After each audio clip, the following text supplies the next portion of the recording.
நண்பர்கள் அனைவருக்கும் எனது இரவு வாழ்த்துக்களை தெரிவித்து இந்த காணொளியை ஆரம்பம் செய்கின்றேன். புதுக்கோட்டை மாவட்டம் மணமேல்குடி தாலுகா அம்மாபட்டினம் ஊராட்சி 4வது வார்டில் அமைந்துள்ள அங்கன்வாடி மைய கட்டிடத்தை இப்போது பார்த்து கொண்டிருக்கின்றோம். இந்த அங்கன்வாடி கட்டிடம் மிகவும் ஆபத்தான நிலையில் உள்ளது.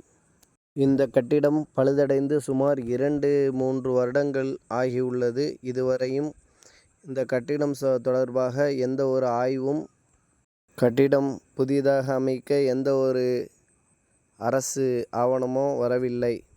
இந்த பகுதியில் உள்ள குழந்தைகள் அனைவரும் மிகவும் சிரமப்படுகிறார்கள். புதிதாக கட்டிடம் அமைத்து மழலையர்களின் அடிப்படை கல்வியை தொடர வைக்குமாறு கேட்டுக்கொள்கின்றோம்.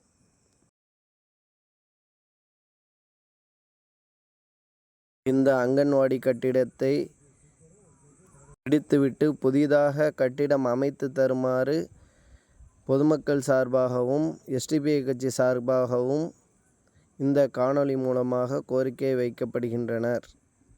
இதுபோன்று அம்மாபட்டினத்தில் உள்ள நிகழ்வுகளை தெரிந்து கொள்ள இயற்கை ரசிப்போன சப்ஸ்கிரைப் பண்ணுங்கள்.